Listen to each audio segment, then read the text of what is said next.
नमस्कार दोस्तों, आज हम एक ऐसी महिला की कहानी बताने जा रहे हैं जिसे सुनकर आपकी आंखें भर जाएगी। जी हाँ दोस्तों, ये कहानी एक वेश्या की कहानी है। तो अभी से हमारे चैनल को सब्सक्राइब कर लेना, वरना बाद में आप भूल जाएंगे। तो चलिए शुरू करते हैं। आप मुझे किसी भी नाम से बुला सकते हैं, धंधे वाली या वेश्या। समाज में मुझे कभी भी इज्जत की नजरों से नहीं देखा गया है। मेरे पास हर तरह के ग्राहक आते हैं, इसलिए मुझे थोड़ी बहुत अंग्रेजी भी आती है। मैं मुंबई के करीब ही 15 किलोमीटर के दायरे में एक जिले में रहती हूँ। यहाँ पर तकरीबन 800 औरतें इसी धंधे में लगी हैं। यूँ तो हम समाज से अलग थलग रहती हैं। आपके साफ सुथरे किरदार वाले समाज में हमारी जिंदगी के बारे में जानने की बड़ी इच्छा होती है। जैसे हमारा अतीत क्या था, हम कैसे इस दलदल में आए, हमारी बातचीत का लहजा क्या है, हमारा पहनावा, हमारी अछूत सी जिंदगी, हमारे ग्राहक और भी बहुत कुछ। कुछ लोगों को लगता है कि ये धंधा आसानी से पैसा कमाने का सबसे अच्छा तरीका है। लोगों को लगता है कि हम इस पेशे में अपनी मर्जी से आई हैं, लेकिन ऐसा नहीं है। मैं एक बात जानना चाहती हूँ। आप किसी भी साधारण औरत से पूछिए कि अगर कोई मर्द आपको गलत नजर से देखता है तो कितना गुस्सा आता है, आपको कितना असहज महसूस करती हैं। जरा सोचिए, जब उसने आपको छुआ नहीं सिर्फ देखा तो आप सहज हो जाती हैं।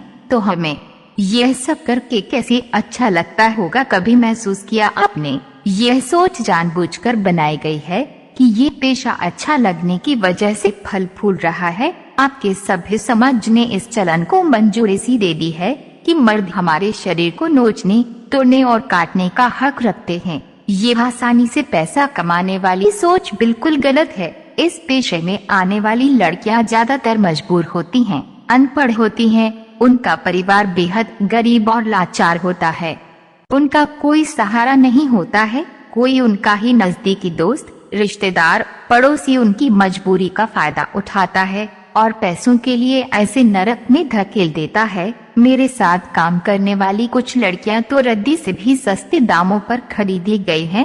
आमतौर पर 14 साल से 15 साल की लड़की 2500 रुपए से लेकर 30,000 रुपए के बीच खरीदी जाती है। साल 2017 में एक 16 साल की और दूसरी 14 साल की दो बहनों को सिर्फ 230 रुपए में खरीदा गया। दो लड़कियां 230 रुपए में बिकी। अगर दोनों लड़कियों का कुल वजन 80 किलो भी था तो इसका मतलब 3 रुपए प्रति किलो। जरा याद करके बताइए कि आपने पिछली बार रद्दी अखबार किस भाव में बेचे थे। यही है हमारी जिंदगी। शुरुआत के दिनों में खरीद कर लाएगी लड़कियों को समझाने का काम हमें ही करना पड़ता है। कोई भी लड़की सिर्फ बात करने से नहीं मानती। बहुत सारी लड़कियां डर के चलते मान जाती हैं और जो नहीं मानती हैं उनके साथ उल्टा पुलटा करने लगती है।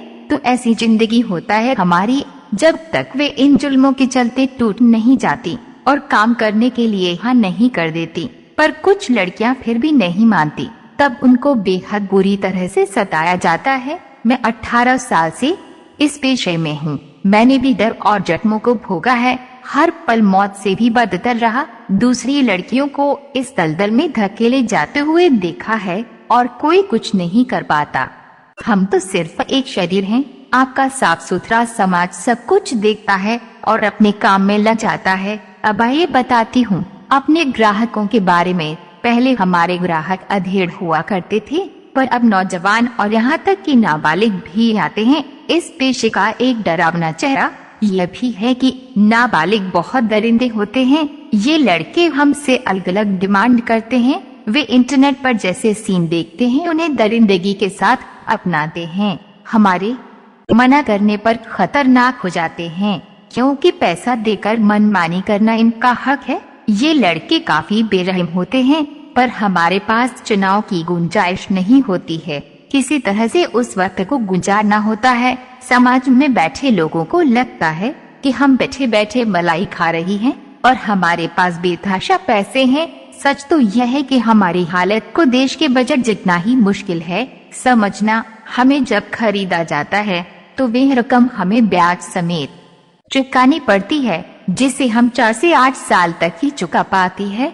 क्या आपको पता है कि हमारी खरीद और बिक्री में लगी हुई पूंजी की ब्याज दरें कितनी होती हैं? ये हमारा मालिक या दलाल तय करता है। लड़की की उम्र, खरीद की रकम, उसके चेहरे मोहरे कैसे हैं, कई सारे मानव अधिकार संस्थाएं चलाने वालों का भी हिस्सा होता है। सब मिलकर हमारी कीमत तय करते हैं। ये भी एक बड़ा सच है कि एक धंधे वाली को मिलने वाले पैसे से बहुत से लोगों के घर पलते हैं, पर वे सभी लोग सभ्य समाज का हिस्सा बन जाते हैं और हम बदनाम गलियों की रोशनी।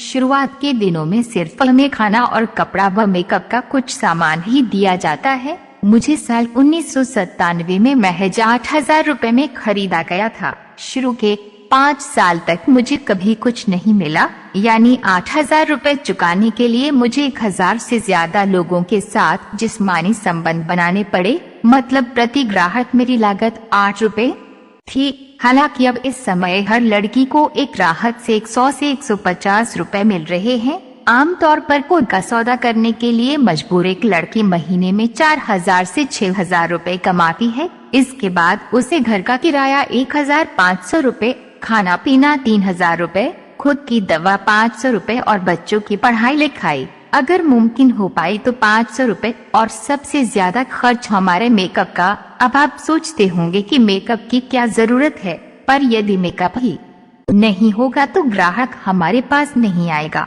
पिछले 18 सालों में देशी और विदेशी तकरीबन 200 गैर सरकारी संस्थाएं देखी हैं।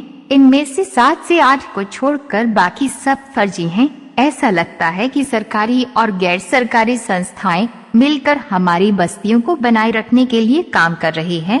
हमारे लिए ऐसी संस्थाएं चंदा मांगती हैं, डॉक्यूमेंट्री फिल्में बनाती हैं, पर वह चंदा हमारे पास कभी नहीं पहुंचता। अच्छी फिल्म बनने पर डायरेक्टर को और काम करने वाले कलाकारों को अवार्ड मिल जाता है और हम जहां के तहां फंसी रहती हैं। हम भी काम करना चाहती हैं, हम आलसी नहीं हैं, पर सच तो यह है कि हमें इस दलदल से निकलने ही नहीं देना चाहते समाज के ये ठेकेदार। हम जैसी औरतों का 2 बार जन्म होता है, एक बार माँ के पेट से और दोबारा समाज में धंधे वाली के रूप में।